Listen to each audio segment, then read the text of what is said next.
Que les bénédictions soient. Bonjour, bonsoir, chers à toutes, chers tous, bienvenue dans cette nouvelle vidéo capsulée. Alors, aujourd'hui, nous allons parler de la symbolique de la monnaie graine. La symbolique de la monnaie graine et son code premier. Dans toutes les civilisations qu'a connu la Terre, vous avez souvent entendu parler d'une légende qui a presque été racontée par toutes les ténors de toutes les anciennes civilisations. La légende associée au sous-fétiche de prospérité. Oui, le sous-fétiche de prospérité. Mais est-ce que ce sous-fétiche, est-ce que cela a véritablement existé? Est-ce que ceci relève véritablement d'un principe premier? C'est ce que nous allons aborder dans cette capsule. Et dès que vous me recevez, la première des choses que vous avez à faire, c'est de vous abonner massivement. C'est de liker la vidéo et c'est de partager la vidéo. Alors, dans toutes les légendes, dans toutes les civilisations du monde, on entend souvent parler d'un sous-fétiche qui constituait même l'élément graine de la prospérité d'une civilisation. Et selon les légendes, ce sous-fétiche se transmettait de génération en génération. Oui. Mais quel est véritablement le principe premier qui est derrière ceci? Bien, il y a un principe de la nature qu'on appelle le principe de la graine. Oui, le principe de la graine. Et quand on parle du principe de la graine, il s'agit symboliquement de ce que je vais appeler le noyau de l'âme. Puisque selon le code de la graine, c'est, je vais dire, le germage de la graine qui donne plus tard l'arbre. Or, l'arbre, comme vous le savez, est une symbolique palpable de l'âme universelle. Donc, la graine représente, sur le plan initiatique et spirituel, le noyau de l'âme. L'âme en tant qu'une instance de magie, mais l'âme en tant qu'une instance d'échange entre le corps et l'esprit. C'est là tout ce que vous appelez agent d'Issasos. Parce que comme vous le savez, en tant qu'humains, nous sommes fondamentalement basés sur trois grandes dimensions. Comme j'ai coutume de vous dire, la dimension de l'âme, de l'esprit et la dimension du corps ou de l'énergie du corps. Alors, l'esprit est l'instance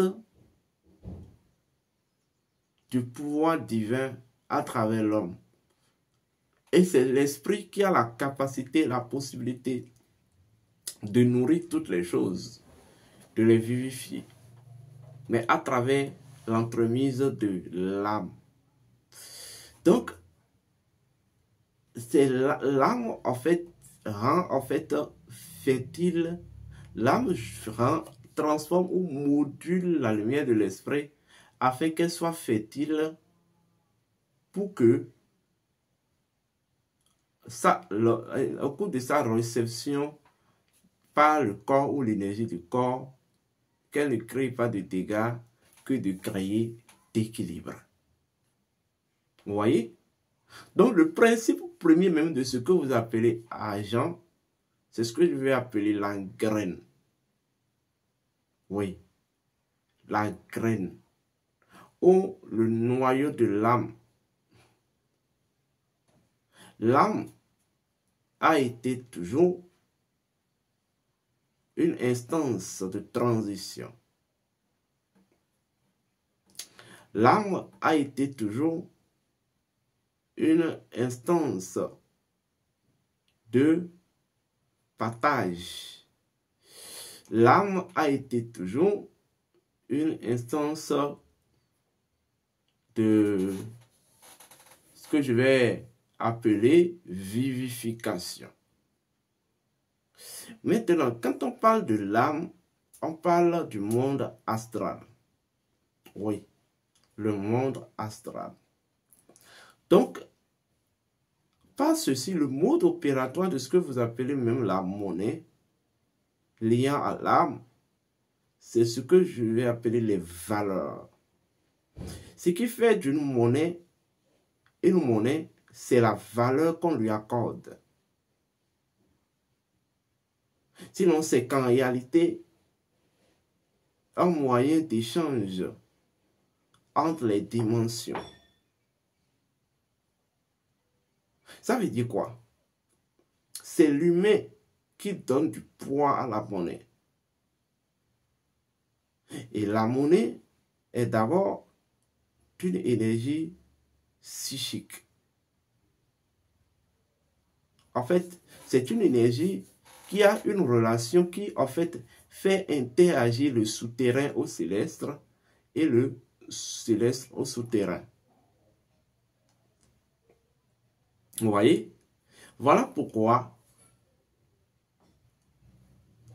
en fait, le poids de l'argent ne peut pas se soumettre à vous si vous ne disposez pas des prédispositions spirituelles et financières nécessaires. Autrement dit, l'argent est une entité spirituelle. L'argent est une énergie.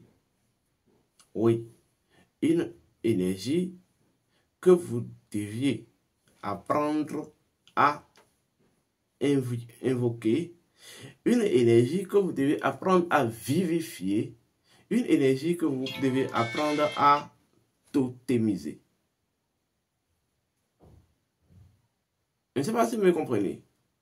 Oui, c'est ça en fait. Vous me direz certainement qu'on rencontre souvent certaines personnes qui ne font rien et pourtant qui sont riches. Oui. La richesse, ce que je vais vous... La richesse, c'est une grâce karmique ou dharmique. Donc, quand vous voyez quelqu'un est riche sur le plan financier sans avoir rien fait, ce n'est pas qu'il n'a rien fait. Mais en fait, ce dont il bénéficie n'est qu'un retour du karma. Sinon, l'argent, en tant que, excusez-moi, que les bénédictions soient, en tant qu'entité spirituelle, tout comme les autres énergies, se doit d'être dompté. Vous voyez? Attention, se doit d'être dompté. Elle se doit d'être maîtrisée. L'argent, en tant qu'entité spirituelle, dispose de son mot secret.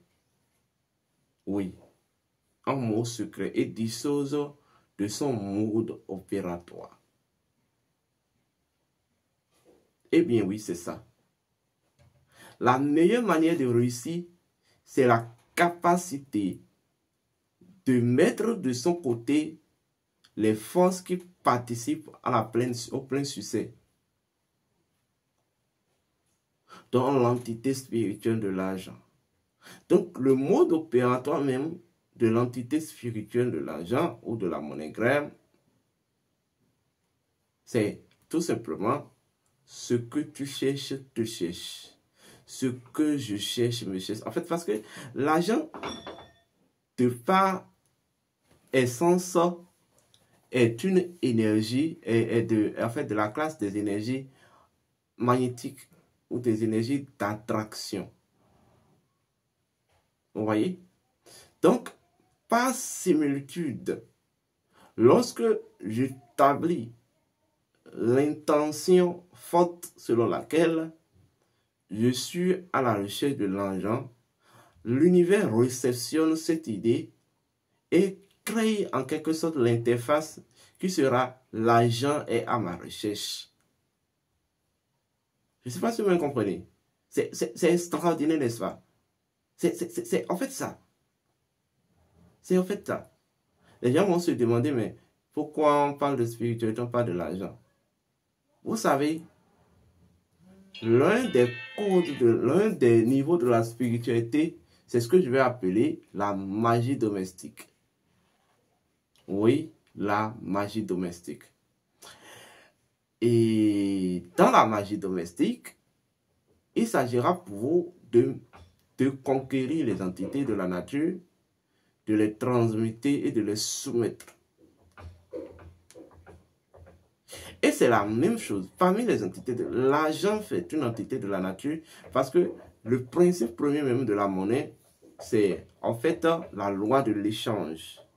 La nature évolue par échange. Vous voyez? Donc l'argent est issu, l'argent est une énergie issue de cette réalité-là. Vous voyez? Voilà pourquoi vous allez constater que ce qu'on appelle monnaie est dynamique et ne peut jamais être statique. C'est exactement la même chose parce que, étant donné qu'elle provient d'une force d'échange, l'âme et la force d'échange est associée à l'âme. Or, l'âme est une entité dynamique. Donc, l'argent de par essence, de par énergie identitaire, est d'autre dynamique.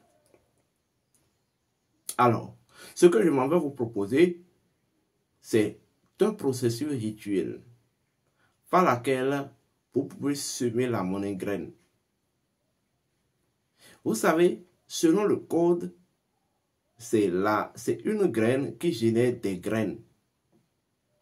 Donc, lorsque vous semez dans votre propre champ fertile ou dans la maison de votre âme, la monnaie graine, elle va générer des multitudes de graines quantifiées en abondance et en aisance financière et matérielle. Là, je vous propose ce qu'on appelle le rituel du pain de la monnaie graine. Le rituel du pain de la monnaie graine. Vous l'aurez au cours de Nuit d'Osiris 2025. Précisément le dimanche prochain pour ceux qui vont assister à la mini-formation sur Takeyon. Nous avons prévu vous donner ce rituel-là. Le rituel du pain de la monnaie graine. C'est un pain assez simple. C'est-à-dire tellement simple mais redoutablement puissante. Je sais de quoi je parle. Je sais de quoi je parle. Et dès que vous allez le faire, vous-même vous allez témoigner. Vous allez témoigner. Parce qu'il y a une partie, les gens vont se dire, oui, quand on fait un rituel, quand l'argent vient, on ne fait pas quelque chose avec l'argent. Non. Il y a une partie du rituel qui demande à ce que, après avoir pris l'argent, après avoir utilisé l'argent dans le rituel, des pièces dans le rituel, vous devez aller offrir ces pièces, en fait, aux handicapés, escropiés ou à n'importe quel handicapé. Vous savez à quoi ça sert ce rituel? C'est-à-dire l'art d'offrir de l'argent à un handicapé. Je vais vous inscrire ça dans Nuit d'Osiris 2025. Donc, vous pouvez toujours vous inscrire à la Nuit d'Osiris 2025, c'est toujours ouvert. Les numéros sont le 00229 01 66 26 34 56, 00229 01 68 53 96 60. D'ici là, portez-vous bien et que les bénédictions soient protectées.